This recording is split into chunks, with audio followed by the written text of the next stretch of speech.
ನೀವು ಪ್ರೊಫೆಷ್ನಲ್ ಆಗಿ ಬೇಸಿಕ್ ತಿಳ್ಕೊಳ್ಳೋದು ಭಾಳ ಇಂಪಾರ್ಟೆಂಟ್. ಇಲ್ಲ ಅಂತಂದ್ರೆ ನೀವು LIC ಒಳಗೆ ಮ್ಯಾಲ್ ಬರಕ್ ಆಗೋದಿಲ್ಲ.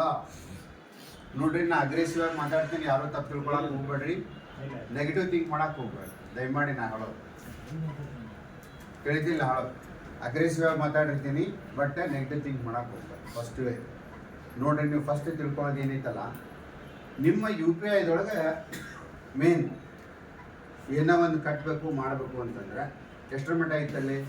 1 ಲಕ್ಷ. ಕರೆಕ್ಟಾ? 1 ಲಕ್ಷ ರೂಪಾಯಿ ನಿಮ್ಮ ಮೇಲೆ ಕಟ್ಟಕ್ಕೆ ಆಗೋದಿಲ್ಲ. ಎರಡನೇ ಪಾಯಿಂಟ್, ನೀವು ಈಗ 2 ಲಕ್ಷದ ಮೇಲೆ 5 ಲಕ್ಷದ ಮೇಲೆ ಚೆಕ್ ತಗೊಂಡ್ರೆ ಬ್ಯಾಂಕ್ನ ಚೆಕ್ ಪಾಸ್ ಆಗ್ತದ? ಹಾಗಾಗಿ ಸರ್ 5 ಲಕ್ಷ ಅಬೋವ್ ಆತಂದ್ರೆ ಹೌದಾ ಸರ್? ಒಂದೊಂದು ಬ್ಯಾಂಕಿಗೆ ಒಂದೊಂದು ಟೈಪ್ ಮಾಡ್ಯಾರ ಅವ್ರು. ಮುದ್ದಾಮ್ LIC ಹಾಳು ಮಾಡಕನೇ ಮಾಡ್ಯಾರ. ಅದನ್ನ LIC ಚೆಕ್ ರಿಜೆಕ್ಟ್ ಆಗ್ತಾವೆಲ್ಲ. ನಾಳೆ ತಿಳಿತ LIC ಬಂದ್ರೆ ಅವ್ರು ಸೀರಿಯಸ್ ತಗೋವಲ್ರು. ಅದು ಏನು ಟಾರ್ಗೆಟ್ ಇಟ್ಟಾರೋ LIC ಮೇಲೆ ಬ್ಯಾಂಕ್ನವ್ರು ನನಗಂತೂ ಗೊತ್ತಿಲ್ಲ, ಬಟ್ ಅದು ಡೆಪ್ತ್ ಒಂದು ಹೊಟ್ಟೆತಿಗೆ ಅದು. ಅದಕ್ಕೆ ಇಲ್ಲಿ ಏನೈತಲ್ಲ, 5 ಲಕ್ಷ ಬಿಟ್ಟು 10 ಲಕ್ಷ ಕಟ್ರಿ, ನಿಮ್ಗೆ ಆಟೋಮೆಟಿಕ್ ಮೈ LIC ಪಾಲಿಸಿ ಒಳಗೆ ಪ್ರೀಮಿಯಂ ಇಮಿಡಿಯೇಟ್ಲಿ ಆಗುತ್ತೆ sir. This is very important. ಅಲ್ಲೇ PPS ಕೊಡೋದು ಇದು ಇಲ್ಲ, ಚೆಕ್ ಹೋತನೋದು ಇದು ಇಲ್ಲ. ಏನು ಸರ್, ಚೆಕ್ ಹೋದ್ಮೇಲೆ ಏನಾಕೈತೆ ಸರ, ನೀವು ಲಾಸ್ಟ್ ಡೇ ಕೊಟ್ಟಿರ್ತಾರ, ಅದು ಇಂಟ್ರೆಸ್ಟ್ ಬೀಳ್ತದೆ. ಮತ್ತು ಅದು ಚೆಕ್ ಡಿಸ್ಆನರ್ ಆದ್ಮೇಲೆ 600-500 ರೂಪಾಯಿ ಪೆನಾಲ್ಟಿ ಹಾಕ್ತಾರ ಸರ್. ನಾ ಹೇಳೋದು ಗೊತ್ತಾಯ್ತಾ? ಇದನ್ನೆಲ್ಲ ನೀವು ಕಸ್ಟಮರ್ಗೆ ಸೇವ್ ಮಾಡಿಕೊಡ್ಬೇಕು. This is very important information. ಬ್ಯಾಂಕಿಗೆ ಚೆಕ್ ತಗೋಬೇಕು, ಮತ್ತು ಅವ್ರ ಕಡೆ ನೀವು ಇದನ್ನ ತಗೋಬೇಕು, ಏನು PPS ತಗೊಂಡು ಬ್ಯಾಂಕಿಗೆ ಹೋಗ್ಬೇಕು. ಅವ್ರ ಅಂತಾರ ನೀವು ಬರಬೇಡ್ರಿ, ಕಸ್ಟಮರ್ನ ಕಳಿಸ್ರಿ ಅಂತಾರ ಅವ್ರು. ಮೊನ್ನೆ ನಂದು ಒಂದು ಚೆಕ್ ಜನವರಿ ಕಟ್ಟಬೇಕಾದ್ರೆ 3 ಸರಿ ಅವ್ರದ್ದು ಚೆಕ್ ಡಿಸ್ಆನರ್ ಆಗೈತಿ. ಪಾರ್ಟಿ ಬೆಂಗಳೂರೊಳಗೆ ಒಂದು 25 ಲಕ್ಷದ ಪ್ರೀಮಿಯಂ ಚೆಕ್ 3 ದಿನ ನಿಂತು ತೊಗೊಂಬಂದೇನು ಬ್ಯಾಂಕ್ನಾಗ. ಅಷ್ಟು ತ್ರಾಸಾಗೈತಿ. ಸಿಗ್ನೇಚರ್ ಆಯ್ತು, ಅವ್ರ ಬರ್ಬೇಕ್ರಿ, ದಿನ ಒಂದೊಂದು ರೂಲ್ಸ್ ಅವ್ರು ಬ್ಯಾಂಕ್ನವ್ರು. LIC ಅಂದ್ಕೊಳ್ಳೆ ಭಾಳ ಇದು ಮಾಡತ್ತಾರ. ಅದಕ್ಕೆ ಮನೆ ಕಂಪ್ಲೇಂಟು ಕೊಟ್ಟೆ ನಾನು ಮ್ಯಾಲೆ ಆರ್ ಅಥಾರಿಟಿಗೆ, ಡಿಸ್ಕಷನು ಮಾಡೀವಿ. ಅದಕ್ಕೆ ಅವ್ರು ಏನು ಮಾಡ್ಯಾರ, ಮೈ LIC ಯಾಕೆ ತಂದರು, ಅದರಿಂದ ಏನು ಉಪಯೋಗ ಐತಿ, ನೀವು ಫಸ್ಟ್ ಸ್ಟಡಿ ಮಾಡಬೇಕು. ಅದನ್ನು ನಿಮ್ಮ ಕ್ಲೈಂಟಿಗೆ ಹೋಗಿ ಅವ್ರ ಮನೆಗೆ ಹೋಗಿ ನೀವು ಅವ್ರ ಮೊಬೈಲ್ ಒಳಗೆ ಇನ್ಸ್ಟಾಲ್ ಮಾಡಬೇಕು. ನೋಡ್ರಿ, ಇನ್ನೊಂದು ಹೇಳ್ತೀನಿ ನಿಮಗೆ, ಹೆಂಗೆ ಇನ್ಸ್ಟಾಲ್ ಮಾಡ್ಬೇಕಂದ್ರೆ ಅವ್ರದೇ ಮೊಬೈಲ್ ನಂಬರ್ ಇರಬೇಕು, ಅವ್ರದ್ದೇ ಆಧಾರ್ ಕಾರ್ಡ್ ಇರಬೇಕು. ಯಾವುದೇ ಆಧಾರ್ ಕಾರ್ಡು ಯಾವುದೇ ಮೊಬೈಲ್ ನಂಬರ್ ಇದ್ರೆ ಆಗೋದಿಲ್ಲ ಸರ್. ನೀವು ಏಜೆಂಟ್ಸ್ ಅಸೋಸಿಯೇಷನಿಂದ ರಿಕ್ವೆಸ್ಟ್ ಏನಂದರೆ, LIC ಒಳಗೆ ಏನೇ ಚೇಂಜ್ ಬಂದರೆ ಟೆಕ್ನಾಲಜಿ ಮೊದಲು ಮೀಟಿಂಗ್ ಕರೆದು ಅವ್ರಿಗೆ training. This is very important. ಈಗ ನೋಡ್ರಿ, ನೀವು ಫೋನ್ ಬರ್ತದೆ ಬೆಳಿಗ್ಗೆ, ಒಂದು 10 ಲಕ್ಷ ಚೆಕ್ ಐತಿ ವೈರಿ ಸರ್, ಬ್ಯಾಡ್ರಿ, ಮೈ LIC ಓಪನ್ ಮಾಡ್ಕೊರಿ, ಅಲ್ಲಿ ಪ್ರೀಮಿಯಮ್ ಐತ್ರಿ, ಬಾಕ್ಸ್ ಐತಿ, ನೀವು ಇದನ್ನು ಮಾಡ್ಕೊರಿ. ಅದ್ರಾಗ ಇನ್ನೊಂದು ಏನು ಆಪ್ಷನ್ ಅಂದರೆ, ನೀವು ಹೋದ್ರಿ ಅಂತಂದ್ರೆ 10 ಲಕ್ಷದ ಒಮ್ಮೆ ಚೆಕ್ ತರ್ತೀರಿ, ಅವ್ರಿಗೆ ಬ್ಯಾಂಕ್ನ ಬ್ಯಾಲೆನ್ಸ್ ಇರೋದಿಲ್ಲ, 5 ಲಕ್ಷ ಐತಿ. 5 ಲಕ್ಷದಾಗ ಎಷ್ಟು ಪಾಲಿಸಿ ಸೆಲೆಕ್ಟ್ ಆಗ್ತಾವೆ ಅಷ್ಟೇ ಕಟ್ರಿ. ಈಗ 10 ಲಕ್ಷದ ಪ್ರೀಮಿಯಮ್ 11 ಲಕ್ಷದ 10 ಪಾಲಿಸಿ ಇದ್ವು ಅಂತೇಳಿರಿ, ಅಲ್ಲಿ 5 ಪಾಲಿಸಿ ಅಲ್ಲಿ ಕಟ್ಬಿಡ್ರಿ. ನೀವು ಅಡ್ಡಾಡಕತ್ತೈತಿ, ಟೈಮ್ ಉಳಿತದ, ಎನರ್ಜಿ ಉಳಿತದ, ಆ ಟೈಮ್ದಾಗ ಮತ್ತೊಂದು ಪ್ಲಾಂಟ್ ವಿಸಿಟ್ ಮಾಡ್ಬೋದು. ಕರೆಕ್ಟ್ ಸರ್ ನಾ ಹೇಳೋದು? ಅದಕ್ಕೆ ಇವತ್ತೇ ಏನು ಪ್ರಾಬ್ಲಮ್ ಆಗೈತಲ್ಲ, ನೆಕ್ಸ್ಟ್ ಮೂಮೆಂಟ್ ಆಗ್ಲಾರ್ದಂಗೆ ನೋಡ್ಕೊಳ್ಳೋದೇ LIC ಏಜೆಂಟ್ ಕೆಲಸ. ಕಸ್ಟಮರ್ ಅದಿರಲಿ, ನಿಮ್ದಿರಲಿ, ಅವಾಗ ನೀವು ಗ್ರೋತ್ ಆಗ್ತದೆ. This is very important point. ನಾ ಬಿಸ್ನೆಸ್ ಹೆಂಗೆ ತರ್ಬೇಕ್ರಿ, ಅದನ್ನು ತರ್ಬೇಕು, ನಾ ಏನು ಹೇಳೋದಿಲ್ಲ ನಿಮಗೀಗ. ನೀವು ಟೆಕ್ನಾಲಜಿ ಇದು ಮತ್ತು ಸಿಸ್ಟಮ್ ಅಡಾಪ್ಟ್ ಮಾಡ್ಕೊಂಡ್ಬಿಟ್ರಿ. ನಮ್ಮನ್ನು ಬೆಳೆಸೋರು ಯಾರು? ಜಗತ್ತಿನಾಗ ನಮ್ಮನ್ನು ಜಗತ್ತು ಬೆಳೆಸೋದು ಯಾರು? ನಮ್ಮನ್ನೆಲ್ಲ ಬೆಳೆಸೋರು ಯಾರು? ಅಲ್ರಿ, ನಿಮ್ಮನ್ನು ಬೆಳಿತೀರಿ, ಏನು ಬೆಳಿತೀರಿ ಸರ್? ಕಾಂಪಿಟೇಟಿವ್ ಬೇಡ್ರಿ, ಏನು ಅವಶ್ಯಕತೆ ಇಲ್ಲ. ನಿಮ್ಮನ್ನು ಸಿಸ್ಟಮ್ ನಿಮ್ಮನ್ನು ಬೆಳೆಸ್ತಾರೆ. ನಾನು ಲ್ಯಾಪ್ಟಾಪ್ ತೊಗೊಂಡು ಹೋಗ್ಬೇಕು, ಟೈ ಕಟ್ಕೊಂಡು ಹೋಗ್ಬೇಕು, ಕಾರ್ನಾಗ ಹೋಗ್ಬೇಕು, ಆ ಕ್ಲೈಂಟ್ ಟೈಮ್ ಊಟದ ಟೈಮಿಗೆ ಹೋಗ್ಬೇಕು, ಊಟ ಆದ್ಮೇಲೆ ಹೋಗ್ಬೇಕು. ಈ ಸಿಸ್ಟಮ್ ಏನು ನೀವು ಹಾಕ್ಕೊಂತೀರಿ, ಈ ಸಿಸ್ಟಮ್ ನಿಮ್ಮನ್ನು ಡೆವಲಪ್ ಮಾಡಿ ಸರ್. 10 ಸರಿ ಅಡ್ಡಾಡಿದ್ವಿ, 10 ಸರಿ ಅಡ್ಡಾಡಿದ್ರಿ ಅಂತಂದ್ರೆ ಏನದ ಅರ್ಥ ಸರ್? ಈಗ ಲಾಯರ್ ಇರ್ತಾರೆ, ಇಂಜಿನಿಯರ್ಸ್ ಇರ್ತಾರೆ, LIC ಎಲ್ಲರೂ ನಾವೇನು ಪ್ರೊಫೆಷ್ನಲ್ಸ್ ಹೌದಲ್ರಿ? ಬೇರೆ ಪ್ರೊಫೆಷ್ನಲ್ಸ್ಗೆ ನಮಗೆ ಡಿಫ್ರೆನ್ಸ್ ಏನು ಹೇಳಿ? ಡೈರೆಕ್ಟ್ ಪ್ರೊಫೆಷನಲ್ ಕಡೆ ನಾವು ಹೋಗ್ಬೇಕು, ನಾವು ನಮ್ಮ ಪ್ರೊಫೆಷನ್ ನಾವು ಅವ್ರ ಕಡೆ ಹೋಗ್ಬೇಕು. ಯಾವುದೋ ಡಿಸ್ಟಿಂಕ್ಷನ್ ಇಲ್ಲ ನಮಗೆ. ನಾನು ಹೋಗೋದು ಬರೋದ್ರ ಬಗ್ಗೆ ಹೇಳೋದಿಲ್ಲ. ಅಲ್ಲಿ ಏನು ಗೊತ್ತಾ, ಅವ್ರೊಂದು ಬೋರ್ಡ್ ಹಾಕಿರ್ತಾರೆ, 10ರಿಂದ ಸಾಯಂಕಾಲ 6:30 ಅಂತೇಳಿ. ಅದೇ ಟೈಮ್ದಾಗ ಎಲ್ಲ ಕಸ್ಟಮರ್ ಅಲ್ಲಿ ಹೋಗ್ತಾರೆ. ಕರೆಕ್ಟಾ? ನಮಗೆ ಟೈಮ್ ಇಲ್ಲ. ತಿಳಿತಾ? ಅವ್ರು ರಾತ್ರಿ 12ಕ್ಕೆ ನಾನು ಬಾರ್ ಅಂಗಡಿ ಬಂದ್ ಮಾಡ್ಕೊಂಡು ನಾ ಫ್ರೀ ಇರ್ತೇನೆ ಬಾಪ ಒಂದು ತಾಸು ಕುತ್ಕೊಂಡು ಅಂದ್ರೆ ಅವಾಗ ಹೋಗ್ಬಿಟ್ಟು ಏನು ಸರ್ ಲಾಯರ್ ನಾ 8 ಗಂಟೆ ಮೇಲೆ ಆಫೀಸ್ ಬಂದ್ ಮಾಡ್ತೀನಿ ಬರ್ರಿ ಅಂದ್ರೆ ಹೋಗ್ಬೇಕು. ನಿಮಗೆ ಟೈಮ ಇಲ್ಲ. ಕರೆಕ್ಟ್ ಏನು ಸರ್ ನಾ ಹೇಳೋದು? ನೀವು ಅವ ಬಾರ್ ಬಿಸ್ನೆಸ್ ರಾತ್ರಿ 10:30 11ಕ್ಕೆ ಜೋರ್ ಇರ್ತೈತಿ. ಅವಾಗ ಹೋಗ ಅವ್ನ ಮುಂದೆ ಸಾರ್ ಅಂದ್ರೆ ಅವಾಗ 10 ಸರಿ ಅಡ್ಡಾಡಿದ್ರೆ ಪಾಸಿಬಲ್. ಏನು sir I am right? Lawyer ಏನಿರ್ತಾನ ಕೋರ್ಟ್ನಾಗ ಇರ್ತಾನ ಇದನ್ನ ಮಾಡ್ತಿರ್ತಾನ ಬಂದು ಚಾ ಕುಡಿದಿರ್ತಾನ ಸರ್ ಪ್ಲೀಸ್ ಅಂದಾಗ ನಿಮ್ಗೆ ಬಿಡಕ್ಕೆ ಸುಮಾರು ಸ್ವಲ್ಪ ಬಿಸಿ ಇದ್ದೀನಿಪ್ಪ ಆಮೇಲೆ ಬರ್ರಿ ನೋಡೋಣ ಚಾ ಕುಡಿತೀರನೇ ಅಂತ. ನೀವು ಅವನು ಫ್ರೀ ಇದ್ದ ಟೈಮ್ ನೀವು ಯೂಸ್ ಮಾಡಿ. ಟೈಮ್ ಸೆನ್ಸ್ ಇರ್ಬೇಕು. ನೀವು 10 ಸರಿ ಅಡ್ಡಾಡೋ ಬದಲಿ ಅಲ್ಲಿ 2 ಸರಿ ಅಡ್ಡಾಡ್ರೆ ನಿಮ್ಮ ಕೆಲಸ. ಇದಕ್ಕೇನಂತಾರೆ ಸ್ಮಾರ್ಟ್ ವರ್ಕ್. ಕರೆಕ್ಟಾ? ಇಲ್ರಿ ಅವ್ನ ಕಡೆ ನೀವು 10 ಸರಿ ಅಡ್ಡಾಡಿ ಬಂದಿರ್ತೀರಿ, ಅವ್ರು ಒಮ್ಮೆ ಹೋಗಿ ಪಾಲಿಸಿ ತಂದ್ಬಿಡ್ತಾರೆ. ಯಾಕಂದ್ರೆ ಅವರು ಅವ್ರ ಟೈಮಿಗೆ ಹೋಗಿರ್ತಾರೆ, ನೀವು ನಿಮ್ಮ ಟೈಮಿಗೆ ಹೋಗಿರ್ತೀರಿ. ಕರೆಕ್ಟ್ ಏನು ಆಡೋದು? ಅದಕ್ಕೆ ಸರ ನೀವು ಯಾವಾಗಲೂ ಲೈಫ್ನಲ್ಲಿ ಗ್ರೋತ್ ಆಗ್ಬೇಕಂದ್ರೆ ಎವ್ರಿ ಮೂಮೆಂಟ್ ಎವ್ರಿ ಸೆಕೆಂಡ್ ನಿಮ್ಮ ಬ್ರೈನ್ ಎಲ್ಲೇ ಇರಲಿ ಥಿಂಕ್ ಮಾಡ್ತಾ ಇರ್ಬೇಕು. ಬರೀ ಥಿಂಕ್ ಮಾಡ್ಕೊಂಡು ಅಲ್ಲೇ ಕುಂದ್ರೋಂಗಿಲ್ಲ, ನೆಕ್ಸ್ಟ್ ಇಂಪ್ಲಿಮೆಂಟ್. ತಿಳಿತಾ ಸರ್? ಸರಿ, ಈಗ ನಾನು ನಿಮಗೆ ಇದ್ರ ಬಗ್ಗೆ ಹೇಳಿದೆ. ನಿಮಗೇನಾರ ಸಮಸ್ಯೆ ಇದ್ರೆ ಬರೀ ನಾವು ಹೇಳಿದ್ದೆ ಕೇಳೋದು ಬೇಡ, ನೀವು ಹೇಳಿದ್ದು ನಾನು ಕೇಳ್ತೀನಿ. ನಿಮ್ದು ಏನಾರು ಇದ್ರೆ ಹೇಳಿ, ನಮ್ಮ ನಿಮಗೆ ಹೇಳ್ತೀನಿ.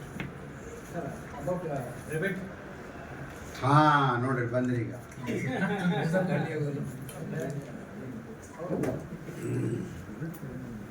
ಏನೂ ತಪ್ಪಿಲ್ಲ ಸರ್, ನೀವು ಒಬ್ಬನ ಮಾತಾಡ್ರಿ. ಒಂದು ಹೇಳ್ತೀನಿ ನಿಮಗೆ, lawyer can train lawyer only, doctor can train doctor only, LIC agent can LIC agent. Correct ನಾ ಹೇಳೋದು? ದಿಸ್ ಇಸ್ ವೆರಿ ಏನೂ ಇಲ್ಲ hesitation. You are all one family member. ಒಬ್ಬರು ಎದ್ದಿಂದ ಧೈರ್ಯದಿಂದ ಕ್ವಶನ್ ಕೇಳೋದ್ರಿಂದ 10 ಮಂದಿ ತಿಳಿತಾ? ನಾನು ಆಫೀಸ್ನಾಗ ಜಾಬ್ ತೊಗೊಂಡ ಫಸ್ಟ್ ಅದೇ ಹೇಳ್ತೀನಿ. ಯಾರು ನನ್ನ ಆಫೀಸಿಂದ ಮಧ್ಯದ ಏನೇನು ಗೊತ್ತಾ? Problem killing office. ಯಾರೂ ರೀಸನ್ ಹೇಳೋಂಗಿಲ್ಲ. No reason killing office. Reason ಹೇಳೋಂಗೆ ಯಾವುದೇ ವಿಷಯಕ್ಕೆ ಸೊಲ್ಯೂಷನ್ ಹುಡುಕ್ತಾರೆ. ಇವತ್ತು ಆದದ ಘಟನೆ ನಾಳೆ ಮತ್ತೆ ಮಾಡೋಂಗಿಲ್ಲ. ಅದು ರೂಢಿ ಆದಂತಂದ್ರೆ ಸರ್ ನೀವು ಊರಾಗಿದ್ದಿದ್ದಿಲ್ಲ, ನೀವು ಬ್ಯುಸಿ ಇದ್ರಿ, ನೀವು ಮುಕ್ಕೊಂಡಿದ್ರಿ, ಬರೀ ಇದಾವೆ. ಅದಕ್ಕೆ ಅವ್ರಿಗೆ ಏನೈತಲ್ಲ, ಒಬ್ಬೊಬ್ಬರಿಗೆ ನಮ್ಮ ಆಫೀಸಿಗೆ ಬರ್ರಿ, ಒಂದು ಟೇಬಲ್ ಮೇಲೆ ಎಲ್ಲ ಕೊಡಿಸ್ಬಿಟ್ಟೆ ನಾವು. ಪ್ರಿಂಟರ್ ಇರ್ತದೆ, ಸ್ಕ್ಯಾನರ್ ಇರ್ತದೆ, ಏನು ಸರ್ ಅವ್ರಿಗೊಂದು 15,000 ಚೇರ್ ಇರ್ತದೆ, ಮೊಬೈಲ್ ಇರ್ತದೆ. ಏನೇ ಇದ್ರೂ ಇನ್ನೊಂದು ಟೇಬಲ್ಗೆ ಹೋಗಿ ಕೇಳೋಂಗಿಲ್ಲ. ಅವ್ರ ಟೇಬಲ್ ಕೆಲಸ ಅವರ ಮಾಡಬೇಕು. ಎಡೆ ಬಂತ ನಾ ಹೇಳಿದ್ದು ನಿಮಗೆ, ದ್ಯಾಟ್ ಈಸ್ ವೆರಿ ಇಂಪಾರ್ಟೆಂಟ್. ಅದಕ್ಕೆ ನೀವು ಕೂಡ ಏನೈತಲ್ಲ, ನಾವು ಕೆಲಸ ಮಾಡುವಾಗ ನಿಮ್ಮ ಕಡೆ ಇನ್ಸ್ಟ್ರೂಮೆಂಟ್ ಫುಲ್ ಇರ್ಬೇಕು. ಯಾವುದೇ ಕೇಳಿ ಬರ್ತೀನಿ ತಡ್ರಿ, ನೋಡ್ತೀನಿ ತಡ್ರಿ. ನಾನು ಸ್ಟಾರ್ಟಿಂಗ್ ಈ ಲೆವೆಲ್ ಬೆಳಿಬೇಕಾದ್ರೆ 40 ವರ್ಷದಿಂದ ಏನು ಮಾಡೀನಿ, 92ದಾಗ ನಾನು ಏನೈತಲ್ಲ ಲ್ಯಾಪ್ಟಾಪ್ ಸಿಂಗಾಪುರಿಂದ ತರಿಸಿದ್ದೆ. 8 ಕಿಲೋ ಇತ್ತದು. 2 GB ಫಿಜಿಕ್ಸ್ ಅಂತೇಳಿ ಕಂಪ್ನಿ ಇದೆ. ನನ್ನ ಫ್ರೆಂಡ್ ಇದ್ರಾಗಿದ್ದ, ಅವಾಗಿಂದ ನಂಗೆ ಅಡಾಪ್ಟ್ ಇದೆ ಟೆಕ್ನಾಲಜಿ ಹುಚ್ಚು. ನಮಗೆ ತರಿಸಿದೆ, ಒಂದು 5-6 ವರ್ಷ ಕೆಲಸ ಕೊಡ್ತದೆ. ಕಾರ್ನಾಗನ ಲ್ಯಾಪ್ಟಾಪು, ಕಾರ್ನಾಗರ ಪ್ರಿಂಟರ್. ಏನು ಸರ್ ಬಂದಾಗ ಹೇಳಿದ್ರಿ? ಎಸ್ ಸರ್ ಹೇಳಿದ್ರಿ ಹೋಂಡಾ ಸಿಟಿ ಒಳಗೆ ಒಂದು ಪ್ರಿಂಟರ್ ಐತಿ. ನಾ ಬರೀ ಹೇಳುದಲ್ಲ, ಯಾರು ನಿಮ್ಗೆ ಡೌಟ್ ಇದ್ರೆ ಬಂದು ಅಲ್ಲಿ ಕ್ಲಿಯರ್ ಮಾಡಿ ಕೊಟ್ಟು ಬಂದ್ಬಿಡುದು. ಸರ್ ಹೊಳೆ ಬರ್ತೀನಿ ಆಮೇಲೆ ಅನ್ನೋಂಗೆ ಇಲ್ಲ. ತಿಳಿತಾ? ಈಗಾದರೂ ಅದನ್ನು ಫಾಲೋ ಮಾಡ್ತಾರೆ ಸರ್. ಎಸ್. ಈಗ ಸರ್ ರಿಬೇಟ್ ಬಗ್ಗೆ ಕೇಳಿ, ಹೌದಾ? Yes, this is very very very important point. ಈಗ ನಿಮ್ಮ ಮನೆಯಲ್ಲಿ ಯಾರಿಗೆ ಒಂದು ಆರಾಮಿಲ್ಲ ಅಂತ ಹೇಳಿ, ಸರ್ ವೆರಿ ಇಂಪಾರ್ಟೆಂಟ್, ಮೊಬೈಲ್ ಬಂದ್ ಮಾಡಿಬಿಡಿ. ಮತ್ತು 1 ಕೋಟಿ ಪಾಲಿಸಿ ಸಿಕ್ಕಿದ್ರೆ ಹೋಗ್ಬಾರ್ದು. ಅದ ಬಂದು ಪಾರ್ಟಿ ಒಳಗೆ ಎಲ್ಲರೂ ಪಾರ್ಟಿ ಮಾಡೋದು ಬಂದು ಕಮಿಷನ್. ಆದರೆ ಮೊಬೈಲ್ ಯಾರು ಟಚ್ ಮಾಡ್ಬೋದು. ಆಯ್ತಾ ಸರ್? ಈಗ ನಿಮ್ಮ ಮನ್ಯಾಗ ಯಾರಿಗಾರ ಆರಾಮಿಲ್ಲ ಅಂತೇಳಿ, ಕರೆಕ್ಟಾ? ಯಾರ ಕಡೆ ಹೋಗ್ತೀರಿ? ಡಾಕ್ಟರ್. ಯಾವ ಡಾಕ್ಟರ್ ಕಡೆ? ಸ್ಪೆಷಲಿಸ್ಟ್ ಕಡೆ. ಹೌದಾ? ಯಾವಾಗಲೂ ಸ್ಪೆಷಲಿಸ್ಟ್ ಕಡೆ ಹೋಗುದಿಲ್ಲ.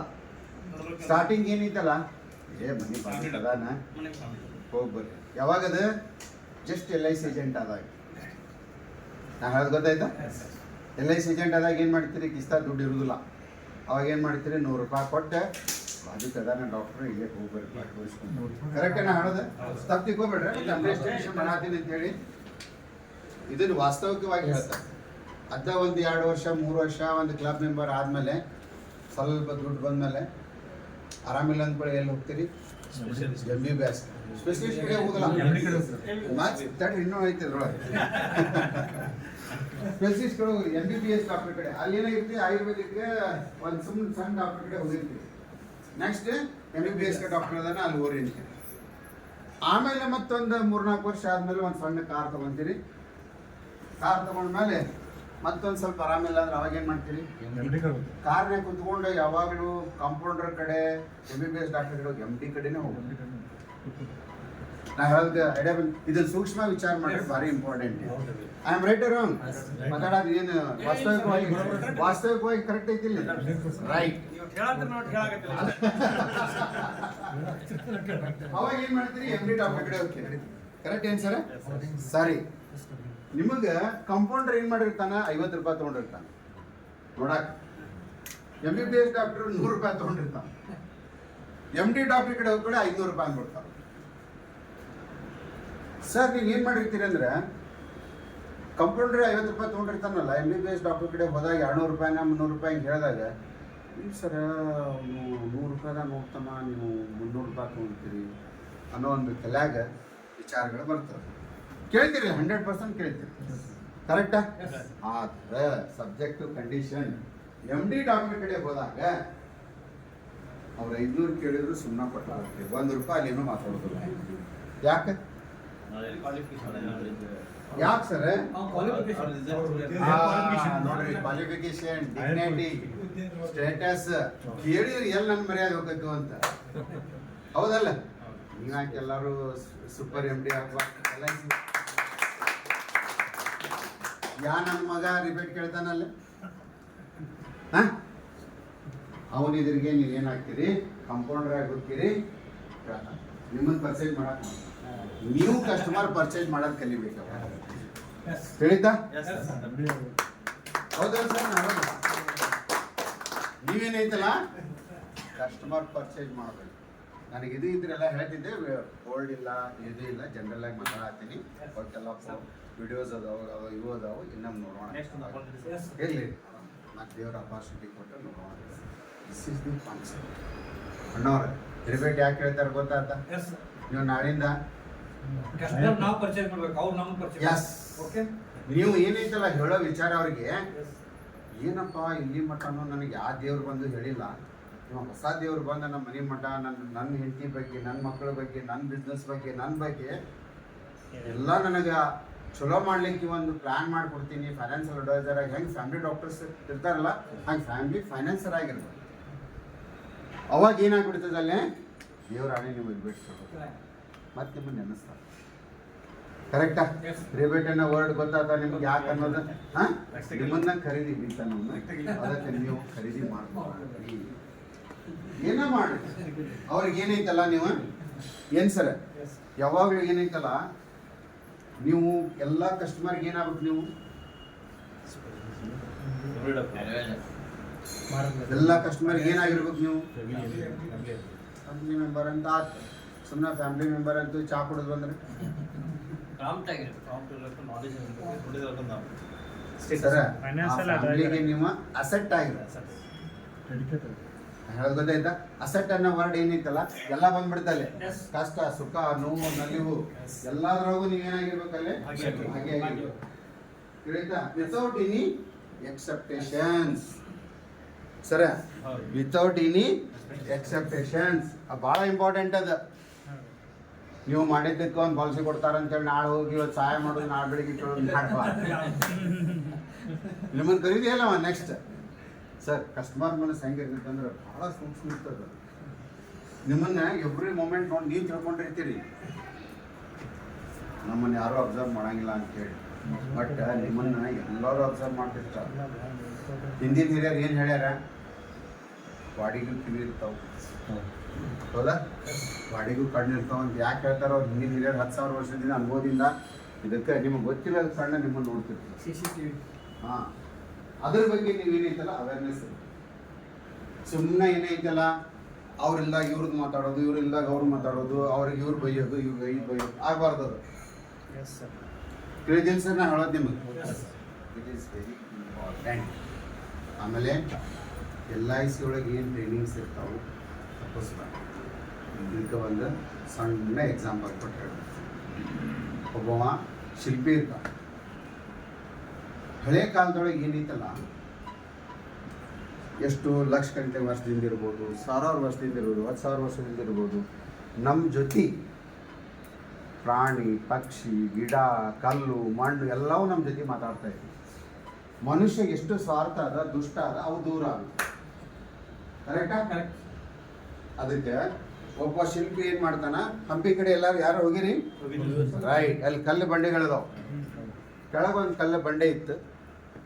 ಆ ಕಲ್ಲು ಬಂಡೆಗೆ ಹೋಗಿ ಕೈ ಮುಗಿದ, ನಾನು ಏನೋ ಒಂದು ಮೂರ್ತಿ ಕಡಿಬೇಕಂತ ಮಾಡೀನಿ, ನೀನು ಬಿಸಿಲಾಗ ನಿಂತಿ, ನೀನು ತ್ರಾಸು ಕೊಡ್ತೇನೆ ಒಂದು 2 ತಿಂಗಳ, ಸ್ವಲ್ಪ ಸಹಕಾರ ಕೊಡುವುದು, ನಾನೇನೋ ಒಂದು ರಾಮನ ಮೂರ್ತಿ ಮಾಡೋದು. ಅವಾಗ ಕಲ್ಲು ಬಂಡೆ ಹೇಳ್ತು, ಯಪ್ಪ ಹೋಗು, ಇಷ್ಟು ವರ್ಷದಿಂದ ನನಗೆ ಏನಾಗೈತಿ, ಬಿಸಿಲಾಗ ನಿಂತು ಮತ್ತೆ ನಿಂದೊಂದು ತ್ರಾಸು ಬೇಡ ನನಗೆ, ನೀವು ಹೋಗಂತೇಳಿ ಆ ಜಗಸ್ ಕಳಿಸ್ಬಿಡ್ತು. ಅವ ಹಂಗೆ ಸ್ವಲ್ಪ ಮ್ಯಾಲೆ ಹತ್ತಿಲ್ಲ, ಅಲ್ಲೊಂದು ಇಂಥದ್ದು ಒಂದು ಬಂಡೆಗಲ್ಲಿ ನಿಂತಿತ್ತು, ದೊಡ್ಡ ಬಂಡೆಗಲ್ಲಿ ನಿಂತಿತ್ತು. ಹೌದಾ? ಅವ್ನಿಗೆ ಹೋಗಿ ಮತ್ತೆ ಕೈ ಮುಡಿ ಕೇಳಿದ, ಅವನ ಮೂರ್ತಿ ಕಟ್ಟಿದ್ದೇನಪ್ಪ, ನನಗೊಂದು ಒಳಗೆ ಆಸೆ ಬಂದ, ನೀವು ಒಂದು ಸ್ವಲ್ಪ ಸರ್ಕಾರ ಕೊಡು, ನನ್ನ ಆಸೆ ಈಡೇರ್ತದೆ. ಆ ಬಂಡೆಗಲ್ಲಿ ಅಯ್ಯೋ ಇಷ್ಟು ವರ್ಷದಿಂದ ನಾನು ಬಿಸಿಲಾಗಿ ನಿಂತೀನಿ, ಇನ್ನು 2 ತಿಂಗಳ ನಂಗೆ ತಡ್ಕೊಳಕ್ಕೆ ಆಗೋದಿಲ್ಲ, ನೀನು ಮಾಡಪ್ಪ ಅಂಥೇಳಿ ಆ ಮೂರ್ತಿ ಕಲ್ಲು ಸಹಕಾರ ಕೊಡು.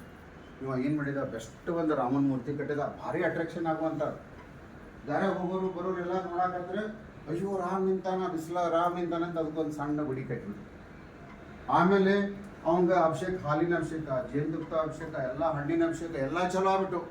ಪೂಜಾ ಪುನಸ್ಕಾರ ಮಂದಿ ಬರಾಕ, ಅಲ್ಲಿ ಪೂಜಾ ಪುನಸ್ಕಾರ ನಡೀತಿತ್ತು. ಕೆಳಗೇನು ಬ್ಯಾಣದಿತ್ತಲ್ಲ ಕಲ್ಲು, ಅಲ್ಲಿ ಬಂದು ಕಾಯಿ ಹೊಡ್ಯಾಕ ಚಲೋ. ನಾ ಹೇಳಿದ ಅರ್ಥ ಆಯ್ತಾ? ನೀವು ಕಲ್ಲಿದ್ದು ಮೂರ್ತಿ ಆಗ್ಬೇಕಂದ್ರೆ ಅಲ್ಲಿ ನಾನು ಅನ್ನೋ ವಿಮಾನ ಬಿಟ್ಟು ಕಲಿಬೇಕು. ತಿಳಿತಾ? ಇದು ಬಹಳ ಇಂಪಾರ್ಟೆಂಟ್. ನೀವು ಮೂರ್ತಿ ಆದಾಗ ಮಾತ್ರ ನಿಮ್ಗೆ ಅಭಿಷೇಕ ಆಗ್ತೈತೆ ವಿನ ಅಲ್ಲಿ ಮಠ ನಿಮ್ಗೆ ಆಗೋದಿಲ್ಲ. ನೀವು ಕಲ್ಲಾಗೆ ಹೊಡಿತೀವಿ. ಕರೆಕ್ಟ್ ಏನ ಹೇಳೋದು? Yes sir. ನೋಡ್ರಿ ಸರ, ಜೀವನದಲ್ಲಿ ಎಲ್ಲ ಸಿಗ್ತದೆ. ವಿದ್ಯೆ ಅನ್ನೋದು ಏನೈತಲ್ಲ ಬಹಳ ಇಂಪಾರ್ಟೆಂಟ್. ತಿಳಿತಾ? ದೇಹ ಎಲ್ಲರಿಗೂ ಕೊಟ್ಟಿದ್ದಾರೆ. ಈ ದೇಹದ ಬೆಳಕಾಗಿ ಇರಬೇಕು ಅಂತಂದ್ರೆ ನಿಮ್ಮ ಜ್ಞಾನ ಪರಿಸರ ಅಪಿಸಬೇಕು. ನೀವಷ್ಟೇ ವಿಚಾರ ಮಾಡಿ, ನೀವೆಲ್ಲೆಲ್ಲಿ ಹೋಗ್ತೀರಿ, ನಿಮ್ಮ ಜೀವನದ ದೀಪ ಅಲ್ಲಿ ಬೆಳಗ್ತಾ ಇರುತ್ತೆ. ಯಾರ್ದಾರ ಮನೆಗೆ ಹೋಗಿ, ಯಾವ್ದಾರ ಹೋಟೆಲ್ಗೆ ಹೋಗಿ, ಯಾವ್ದಾರ ಒಂದು ಇದಕ್ಕೆ ಹೋಗಿ ಬಂದು ಒಳ್ಳೆ ವಿಚಾರ ಮಾಡ್ತಾರೆ. ನಾ ಹೇಳೋದು ತಿಳಿತಾ? ಯಾರ್ದಾರ ಮನೆಗೆ ಹೋಗ್ರಿ, ಸರ್ ಅಲ್ಲೊಂದು ಏನಾದರೂ ಒಂದು ಒಳ್ಳೆ ವಿಚಾರ ಮಾತಾಡ. ಅವ್ರ ಮನ್ಯಾಗ ಒಂದು ಮಗಳಿಲ್ಲ, ಸರ್ ನಿಮ್ಮ ಕೊಡ್ಲಿ ಕೊಡ್ರಿ, ನಿಮ್ಮ ಮಗಳು ಒಂದು ಒಳ್ಳೆ ಹೊರ ನೋಡಿ. ಸರ್ ನಿಮ್ಮ ಮಗಗೆ PUC ಮಾಡ್ಯಾನಲ್ಲ, ನೆಕ್ಸ್ಟ್ ಅವ್ನು ಡಾಕ್ಟರ್ ಮಾಡಿಸ್ರಿ, ಅವ್ನ ಸೀಟ್ ಕೊಡಿಸ್ತೀನಿ, ಯಾರಿಗಾರ ಹೇಳಿ. ತಿಳಿತಾ? ನಾ ಹೇಳೋದು ನಿಮಗೆ ಆರೋಗ್ಯವಾಗಿಲ್ಲ, ನೋಡ್ರಿ ಸರ ಹೋಗೋಣ, ದವಾಖಾನೆ ತೋರಿಸ್ತೀನಿ, ನಮ್ಮ ಡಾಕ್ಟರ್ ಅದಾರ, ನನ್ನ ಕಡೆ ಸ್ಪೆಷಲಿಸ್ಟ್ ಡಾಕ್ಟರ್ ಅದಾರ, ನಾ ತೋರಿಸ್ತೀನಿ. ದಿಸ್ ಈಸ್ ಕ್ವಾಲಿಟೀಸ್ ಏನೈತಲ್ಲ, ನಿಮ್ಮನ್ನ ಮಹಾತ್ಮರನ್ನಾಗಿ ಮಾಡ್ತಾರೆ. ತಿಳಿತಾ? ನಾ ಹೇಳೋದು ಇವತ್ತು ನೋಡ್ರಿ, ನಮ್ಮ ರಿಲೇಷನ್ ಲಗ್ನ ಇತ್ತ, ಬಂದೆ, ಲಗ್ನ ಮುಗಿಸ್ಕೊಂಡು ಹೋಗ್ಬೋದಾಗಿತ್ತು. ಮತ್ತು ನಾವೀಗ ಜಮಖಂಡಿ ಹೊಂಟೇವಿ, ಸೊಲ್ಲಾಪುರ್ಗೆ ಹೊಂಟೇವಿ, ಬೇರೆ ಬೇರೆ ಕೆಲಸಕ್ಕೆ. ನನಗೂ ಟೈಮ್ ಶಾರ್ಟ್ ಅದ. ನಮ್ಮ ಮೇಡಮ್ ಅವ್ರು ಹೇಳಿದ್ರಿ, ಏನ್ರಿ ಇಲ್ಲಿ ಬಂದ್ರೂ ನೀವು ಈ ಲಗ್ನಕ್ಕೆ ಹೋಗು, ನಿಮ್ಮ ಅಮ್ಮನ ಮಗನ ಲಗ್ನಕ್ಕೆ, ನಾನಿಲ್ಲ ನನ್ನ ಫ್ರೆಂಡ್ಸ್ ಅದಾರ ಬಿಟ್ಟು ನೋಡಿ. ನನಗೂ ಏನು ಬೇಜಾರು ಮಾಡ್ಕೊತಾಳ ಅಂತೇಳಿ ನಾವು ಹೋದ್ರೆ ನೀವೆಲ್ಲಿ ಸಿಕ್ತಿದ್ದೀರಿ ನನಗೆ?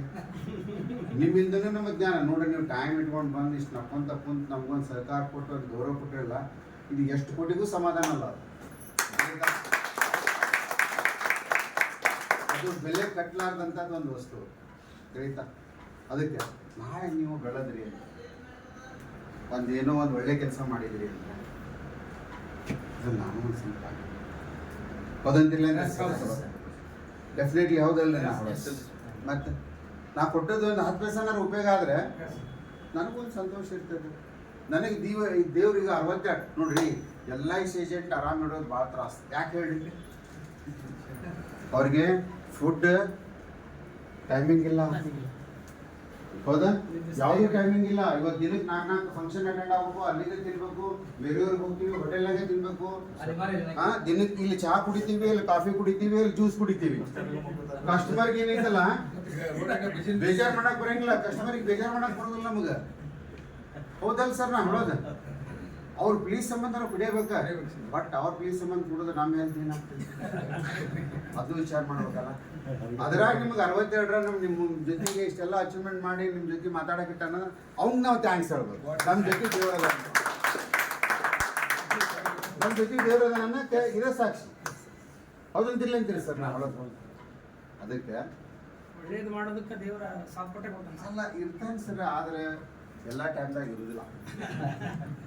ಹೇಳಿದ್ದ ನಾಗ ಹೇಳಿದ್ನಲ್ಲ, ಒಂದು ಸಹಾಯ ಮಾಡಿ ಬರೋದಕ್ಕೆ ಪಾಲಿಸಿ ಕೇಳಿದ್ರೆ ನಮ್ಮ ಜೊತೆ ಇರೋದಿಲ್ಲ.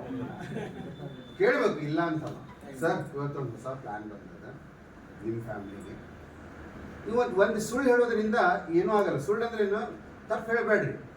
ಈಗ ನೋಡ್ರಿ, ಒಂದು ಹೇಳ್ತೇನೆ ನಾನು, ನರೇಂದ್ರ ಮೋದಿಯವರು ಒಂದು ಪಾಲಿಸಿ ನಮ್ಮ LIC ಕೊಟ್ಟಾಗಿಲ್ಲ. ಸುಳ್ಳನ್ನು ಅವರ ಒಂದು ಡಿಸೈನ್ ಮಾಡಿ LIC ಬಗ್ಗೆ ನೋಡ್ರಿ, ಇವ್ರು ತಂದು ಮಹಿಳಾ ಇದನ್ನ ತಂದಿದ್ದ, ಅವರ ತಂದಿದ್ದದು, ಹೌದಂತಿಲ್ಲ ಅಂತೀರಿ?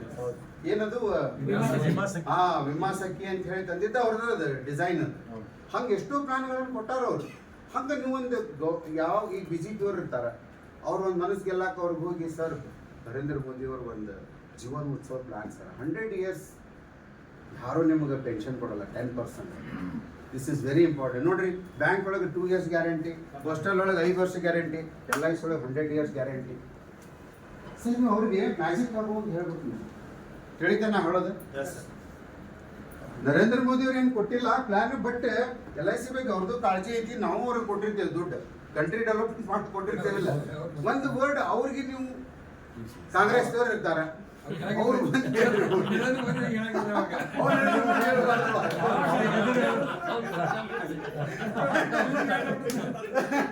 ಕರೆಕ್ಟ್ ಏನ್ರಿ ಸರ್? ಇವತ್ತ ಎಲ್ಲ ನೀವು ತಂದು ಹಾಕಿರ್ತೀರಿ ಮನ್ಯಾಗ, ಹೌದಾ? ನಿಮಗೆ ಬೇಕಾದದ್ದು ಏನೈತಲ್ಲ ಮನ್ಯಾಗ, ಹೇಗೆ ಅಡಿಗೆನ ಮಾಡಲಿಲ್ಲ ಅಂದ್ರೆ ನೀವೆಲ್ಲ ಪ್ರೀತಿ ಮಾಡ್ತೀರಿ ಅವ್ರಿಗೆ, ಎಲ್ಲ ತಂದು ಹಾಕಿರ್ತೀರಿಪ್ಪ ನೀವು. ಹಂಗೆ LIC ಎಲ್ಲ ಕೊಟ್ಟಾರ ನಿಮ್ಗೆ. ನೀವು ಅದನ್ನ ಕರೆಕ್ಟಾಗಿ ಉಪಯೋಗ ಮಾಡ್ಕೊಳ್ಳಿಲ್ಲ ಅಂದ್ರೆ ನಿಮಗೆ LIC ಹೇಗೆ ಸನ್ಮಾನ ಮಾಡ್ತಾರೋ ಕರೆಕ್ಟ್ ಅನ್ನ ಹೇಳೋದು ನಿಮಗೆ. ಅದಕ್ಕೆ ನೀವೇನೈತಿ ಅದನ್ನ ಸೈಕಾಲಜಿಕಲಿ ಯಾವಾಗಲೂ ಏನೈತಲ್ಲ, ಕೆಲವೊಂದು ವರ್ಕ್ಗಳೇನದ ಸೈಕಾಲಜಿಕಲಿ ವರ್ಕ್ ಆಗ ನಿಮ್ಮನ್ನ ಹೆಂಗೆ ಖುಷಿ ಮಾಡಬೇಕು. ನೋಡ್ರಿ, ಯಾವಾಗಲೂ ಖುಷಿ ಇಟ್ಟರೆ ಕೆಲಸ ಆಗ್ತೈತೆ ವಿನ ಯಾವುದೋ ದುಃಖದಾಗ ಬೇಜಾರು ಮಾಡಿದ್ರೆ ಅಷ್ಟೇ ಕೆಲಸ ಆಗೋದಿಲ್ಲ. ಕಡೆ ಬಂತಿಲ್ಲ ನಾವು. ಅದಕ್ಕೆ ನೀವು ಕೆಲವೊಂದು ಬಿಸ್ನೆಸ್ ಒಳಗೆ ಗಿಮಿಕ್ಸ್ ಯೂಸ್ ಮಾಡಿ ಸುಳ್ಳು ಹೇಳ್ಬೇಡ್ರಿ. ರಿಟರ್ನ್ಸು ಎಲ್ಲ ಸುಳ್ಳು ಹೇಳ್ಬೇಡ್ರಿ. ನಾಳೆ ಅವ್ರ ಮುಂದೆ ಹೋಗಿ ನಿಲ್ಲೋದು ವಜ್ಜೆ ಆಗ್ಬಿಡ್ತೈತಿ ನಿಮಗೆ, ತಿಳಿತಾ? LIC ಇವತ್ತು ಬಿಸ್ನೆಸ್ ಮ್ಯಾನಿಗೆ ಒಂದು ಹೊಸ ಪ್ಲಾನ್ ಬಿಟ್ಟಾರೆ. ಬಿಸ್ನೆಸ್ ಮ್ಯಾನ್ ಇರೋ ಬಿಸ್ನೆಸ್ ಮ್ಯಾನ್, ಆ ಇಂಜಿನಿಯರ್ ಇದ್ರೆ ಸರ್ ಪ್ರೊಫೆಷನಲಿ ಒಂದು ಇಟ್ಟಾರೆ, ಡಾಕ್ಟ್ರಿಗೆ ಒಂದು ಬಿಟ್ಟಾರೆ. ಏನು ತಪ್ಪಿಲ್ಲ ಅದ್ರೊಳಗೆ, ನಾ ರಾಂಗ್ ಹೇಳತ್ತೀನಿ. ಅವ್ರು ಖುಷಿ ಪಡ್ಸಕ್ಕೆ ಡಾಕ್ಟ್ರಿಗೆ ಒಂದು ಪ್ರೊಫೆಷನಲ್ ಪ್ಲಾನ್ ತಂದಾರೆ. ಏನಪ್ಪ ನಮ್ಮ ಸಂಬಂಧ ಒಂದು ಪ್ಲಾನ್ ತಂದಾರ ಅಂತ ಅವ್ರು ಇಂಟ್ರೆಸ್ಟ್ ಕೊಟ್ಟು ಕೇಳ್ತಾರಲ್ಲ. ಅವ್ರ ಸೈಕಾಲಜಿ ನೀವು ಗ್ರ್ಯಾಪ್ ಮಾಡಿ ಬಿಸ್ನೆಸ್ ಮಾಡ್ಬೇಕು ನೀವು ಅವಾಗ. ಕರೆಕ್ಟನ್ನ ಹೇಳೋದು. ಸುಮ್ಮನೆ ಹೋಗಿ ನಾ LIC ಏಜೆಂಟ್ ಏಜೆಂಟ್ಗೆ ಬೋರ್ಡ್ ಹಾಕೊಂಡು ಕೊಟ್ರೆ ಯಾಕಪ್ಪ ತೆಲಿಗಿಂತ ನಾನು ಲೆವೆಲಿಗೆ ಬಂದ್ಬಿಡ್ತೇನೆ, ತಿಳಿತಾ? ಅವ್ರಿಗೆ ನೀವು ನನ್ನ ಸಂಬಂಧ ಯಾರೂ ವಿಚಾರ ಮಾಡಿಲ್ಲ. ಇವತ್ತು ನನ್ನ ಫ್ಯಾಮಿಲಿ ಒಳಗೆ ಈಗ ನಾನು ನಿಮ್ಗೆ ಇಷ್ಟೊಳಗೆ ಬಂದೀನಿ, ನಾನೇನು ಹೇಳಿದ್ದೆ ಅವಾಗ, ನಿಮ್ಮ ಫ್ಯಾಮಿಲಿ ಒಳಗೆ ನಾನು ಒಬ್ಬರಿಪ್ಪ ಮೆಂಬರ್ ಅಂತ ತಿಳ್ಕೊಂಡು ಮಾತಾಡಕತ್ತೇನೆ ಅಂತ ಹೇಳಿ. This is very important. ನೀವು ಕೇಳಾಕತ್ತೀರಿ, ನೀವು ಟೈಮ್ ಮಾಡ್ಕೊಂಡು ಬಂದ್ರಿ, ದಿಸ್ ಈಸ್ ವೆರಿ ಇಂಪಾರ್ಟೆಂಟ್.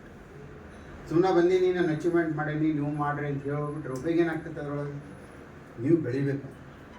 ನಾ ಬಂದದ್ದಕ್ಕೆ ನೀವು ಬೆಳೆದ್ರೆ ಈಗ ಒಂದು ಸಸಿ ನೆಟ್ಟಂಗೆ, ಹೌದಂತಿರ್ಲಿಂತ ಆ ಸಸಿ ಬೆಳೀತು ಫಲ ಕೊಡ್ತಂದ್ರೆ ಎಷ್ಟು ಖುಷಿ ಆಗ್ತೈತಿ. ಕರೆಕ್ಟ್ ಹೌದಲ್ಲ? ಆಮೇಲೆ ನೀವು ಇನ್ನೊಂದು ಏನು ತಪ್ಪು ಮಾಡ್ತೀರಿ ಅಂತಂದ್ರೆ, ಇನ್ನೊಂದು ಲಾಜಿಕ್ ಹೇಳ್ತೀನಿ. ಕಸ್ಟಮರ್ ಈಗ ಬೈಕಿನ ಬೇಜಾರು ಮಾಡ್ಬೇಡ, ಮತ್ತೆಲ್ಲ ನೀವು ನಮ್ಮವ್ರು ಅಂತೇಳಿ ನಾವು ಹೇಳ್ತಿರ್ತೀನಿ. ಈಗ ಅವ್ರಿಗೆ ನೀವು ಪಾಲಿಸಿ ಕೊಡ್ತೀರಿ, ಕರೆಕ್ಟಾ? ಅರ್ಧಂಬರ್ಧ ಮಾಡಬೇಡ್ರಿ. ಅವ್ರಿಗೊಂದು ಸಣ್ಣ ಎಕ್ಸಾಂಪಲ್, ಸರ್ ನೀವು ಒಂದು ಗಿಡ ನೆಡಾಕತ್ತೀರಿ, ಈ ಗಿಡ 10 ವರ್ಷಕ್ಕೆ 15 ವರ್ಷಕ್ಕೆ ಫಲ ಕೊಡ್ತದೆ.